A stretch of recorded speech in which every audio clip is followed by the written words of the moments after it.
Shalom, selamat pagi Bapak Ibu dan saudara-saudari sekalian.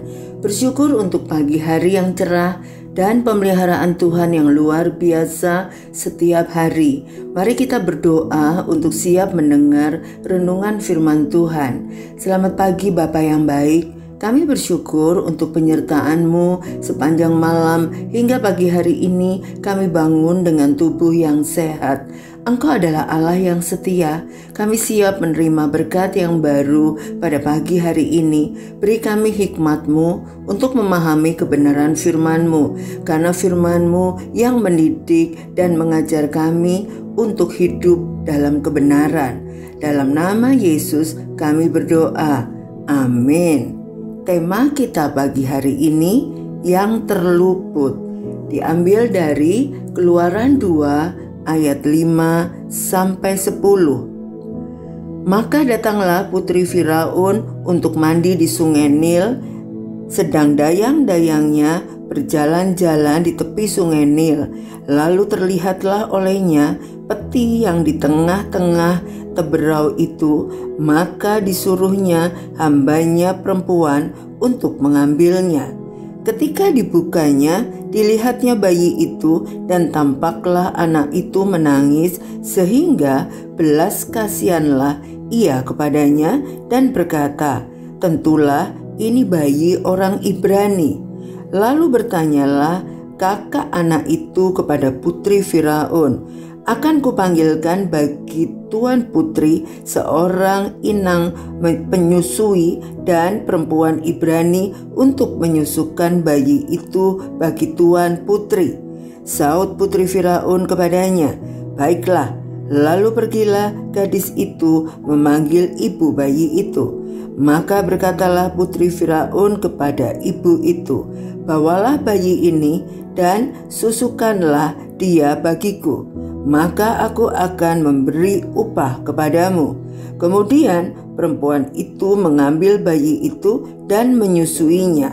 Ketika anak itu telah besar, dibawanyalah kepada putri Firaun yang mengangkatnya menjadi anaknya dan menamainya Musa, sebab katanya, "Karena aku telah menariknya dari air." Pemimpin Khmer Merah, Pol Pot, tokoh yang bertanggung jawab atas pembantaian rakyat Kamboja pada tahun 1978. Jutaan manusia dibunuhnya, termasuk bayi-bayi. Para serdadunya tega mencengkeram satu kaki bayi kecil lalu mengayunnya hingga kepalanya membentur batang pohon, atau melemparkannya ke udara lalu menyambutnya dengan ujung bayonet.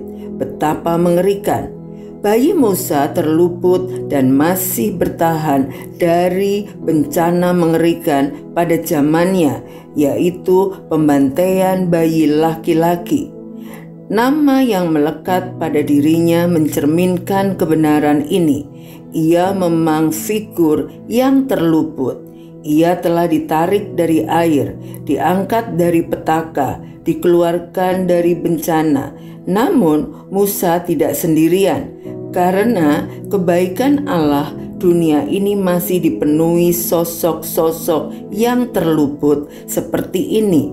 Entah luput dari bencana alam, wabah penyakit, kelaparan, perang, pembantaian nyawa, kecelakaan yang mematikan, pengguguran janin, dan sebagainya. Umumnya kita merayakan ulang tahun, bukan? Namun sadarkah kita tepat pada hari, bulan, dan tahun ketika kita dilahirkan, di berbagai belahan bumi juga ada bayi-bayi yang lahir tetapi tidak bertahan hidup karena beribu alasan. Itu berarti Anda dan saya terbilang sebagai yang terluput. Bahkan jika kita masih ada saat ini, itu pun karunia bagi yang terluput. Hidup ini sungguh mulia. Syukurlah, cintailah, perjuangkanlah, serta belalah kaum lemah yang nyaris tak sanggup luput dari kerasnya kehidupan ini. Itulah cara kita menghargai hidup anugerah Tuhan. Hidup adalah perpaduan antara karunia Tuhan dan perjuangan kita untuk membuat karunia itu luhur, bermakna. Mari kita berdoa. Terima kasih Bapa di surga untuk firman-Mu yang mengingatkan kami pada pagi hari ini bahwa kami adalah orang-orang yang terluput karena Engkau mengizinkan kami sampai hari ini kami masih hidup di bawah anugerah Tuhan. Biarlah kami belajar Tuhan untuk mengisi kehidupan kami. Sebagai ucapan syukur, kami memperhatikan orang-orang yang lemah di sekitar kami. Kami memiliki hati yang peduli, berbelas kasihan. Jadikan kami berkat, terang dan garam bagi orang-orang di sekeliling kami untuk membawa mereka mengenal Yesus. Kami percaya anugerah-Mu besar bagi semua manusia di bumi ini. Dalam nama Tuhan Yesus kami mengucap syukur. Haleluya. Amin. Selamat beraktivitas. Tuhan Yesus memberkati.